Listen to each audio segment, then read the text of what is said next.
Hello friends. तो आज हम बात करने वाले हैं एक ऐसे शेयर के बारे में, स्मॉल कैप माइक्रो कैप बोल सकते हैं शेयर के बारे में, जो कि मेरे एनालिसिस के हिसाब से काफ़ी अंडर वैल्यूड है और काफ़ी ह्यूज पोटेंशियल वाला स्टॉक है, जो कि आगे 5-10 साल में अच्छा रिटर्न बनाकर दे सकती है। अगर अभी तक आपने मेरे चैनल को सब्सक्राइब नहीं किया है, पैसा बढ़ाओ का चैनल को सब्सक्राइब नहीं किया है, तो अभी कर लीजिए, क्योंकि हम आपके लिए डेली एक नया स्टॉक पर एनालिसिस वीडियो लेके आते हैं। आप खुद से भी मुझे कमेंट्स करके बता सकते हैं आपको किसी स्टॉक पे अगर डिटेल एनालिसिस और रिसर्च अगर आपको चाहिए तो चलिए शुरू करते हैं। तो ये स्टॉक है, इसका भी इंट्रिंसिक वैल्यू का भी इनसफिशिएंट डेटा मिल रहा है टिकर टेप पे, बट मैं आपको एक एनालिसिस बताऊंगा। और ROE versus FD rate stock का अच्छा है, डिविडेंड रिटर्न कंपनी का उतना अच्छा नहीं है, एंट्री पॉइंट के लिए अच्छा समय है, और कोई तरह का स्टॉक किसी भी तरह का ASM या GSM लिस्ट में नहीं आती है। की मैट्रिक्स की बात करें तो PE रेशियो कंपनी का आप देख सकते हैं अभी करंटली 9 पे चल रहा है, जबकि सेक्टर PE 41 का है। PB ratio price to book value है जो है अभी 1 का चल रहा है, 1.04, जबकि सेक्टर का PB रेशियो 8.44 का है। और अगर फिनेंशियल ट्रेंड्स हम डाटा अगर दिखाएं तो शुरू करते हैं यहाँ से। जैसे देख पा रहे हैं आप, लास्ट 5 ईयर्स में रेवेन्यू का ग्रोथ लगभग 6-6.5% से आसपास हुआ है, जबकि इंडस्ट्री एवरेज 6% का है। मार्केट शेयर भी इंक्रीज़ हो रहा है, काफ़ी बड़ा मार्केट है कंपनी के लिए। अभी 0.33% से 0.34% स्मॉल मिनिमल इंक्रीज़ हुआ है। अब देखिए, कंपनी का नाम देख पा रहे होंगे आप, विराट क्रेन इंडस्ट्रीज़ लिमिटेड। मैं आपको बताऊंगा इस कंपनी करती क्या है इसके बारे में डिटेल में। तो अगर आप लास्ट 5 साल का देखें तो लगभग आप 2017 से लगभग 71 करोड़ का कारोबार की थी, जो कि 2018 में 87 करोड़ का हुआ, 2019 से 85 करोड़, फिर 85 करोड़ 2020 में, 2021 में फिर 85 करोड़, जबकि 2022 में 96 करोड़ का कारोबार किया। और उसी तरह अगर 2017 से देखें आप, नेट इनकम जहां 2 करोड़ का था, फिर वहां से बढ़कर 6 करोड़ का स्टेबल एक इनकम हर साल का रहा है, 6 करोड़ से ज़्यादा, जबकि 2022 में लगभग 6 करोड़ के जस्ट 2 लाख रुपये नीचे 5.98 करोड़ रहा है। तो रेवेन्यू कंपनी इनकम हर साल बना रही है, प्रॉफिट हर साल बन रहा है कंपनी का, बन रहा है।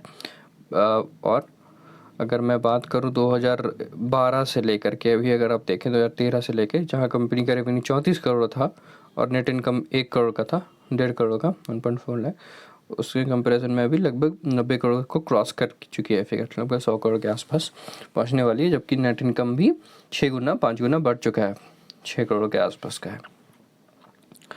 और अब बैलेंस शीट अगर हम देखें तो debt to equity ratio company का अच्छा काफ़ी बेटर है, जबकि देख रहे हैं last 5 year debt to equity ratio has been 7.6%, whereas industry average is 38%।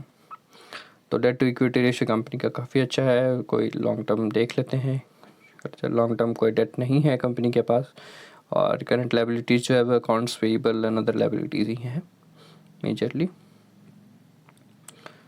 और कैश फ्लो कंपनी का, फ्री कैश अभी कंपनी के पास लगभग 5 करोड़ का फ्री कैश अवेलेबल है।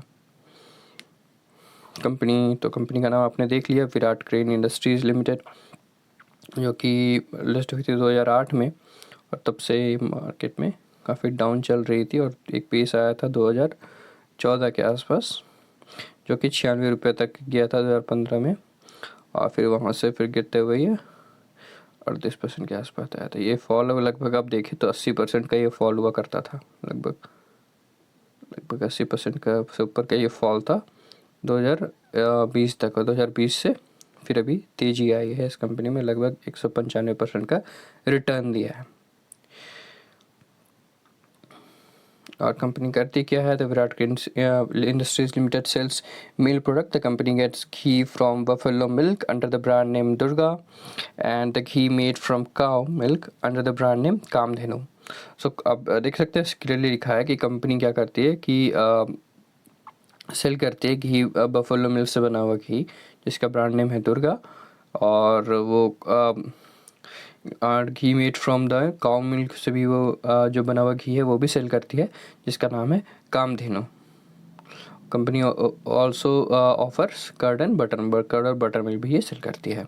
तो इनका पूरा तरह का डेयरी का कारोबार आप समझ सकते हैं कंपनी का है। और अगर मैं बात करूँ अभी करंटली इस कंपनी का क्या है, स्मॉल कैप कंपनी है। स्मॉल कैप लगभग मार्केट कैप 54 करोड़ का है, ठीक है। और निफ्टी के कंपैरिजन में लगभग 4x वॉलेटाइल है, 3.94, लगभग 4x वॉलेटाइल है। मतलब निफ्टी अगर 1% गिरती है तो ये 4% गिरेगा, या तो हो सकता है निफ्टी 1% बढ़ती है तो ये 4% 5% बढ़ेगा। और देख सकते हैं होल्डिंग्स कंपनी का, ये बहुत इंपॉर्टेंट, सबसे इंपॉर्टेंट फैक्टर है कंपनी का होल्डिंग्स, खास करके स्मॉल कैप मिड कैप में। तो देख सकते हैं प्रोमोटर्स के पास लगभग 74% से ज़्यादा की हिस्सेदारी है, 74.35% की हिस्सेदारी। क्यों mutual fund, domestic institutional FI ने अभी तक इन्वेस्टमेंट नहीं किया है। रिटेल इन्वेस्टर्स के पास लगभग, रिटेल इन्वेस्टर्स के पास 25% से 25.5% की हिस्सेदारी, जिसमें रिटेल के पास 11% से ज़्यादा है, और HNIs के पास 14.5% के लगभग की हिस्सेदारी है।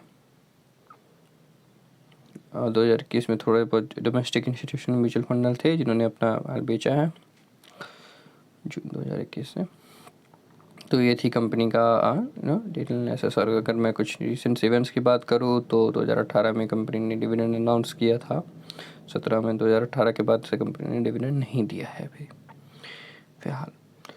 तो अगर मेरी एनालिसिस की बात करूँ तो मुझे लगता है कि कंपनी अभी हाईली अंडर वैल्यूड कंपनी मुझे लग रही है, जो कि आने वाले 5 से 10 सालों में अच्छा रिटर्न बना के दे सकती है। क्योंकि हमने जो जैसा कंपनी का फिनेंशियल्स देखा हमने पिछले कई सालों से, लगभग 2013 से लेकर के 2022 तक कंपनी ने कैसे 3 फोल्ड का इनका टोटल रेवेन्यू ग्रोथ हो गया, 74 करोड़ से लगभग 100 करोड़ के आसपास का हो गई है।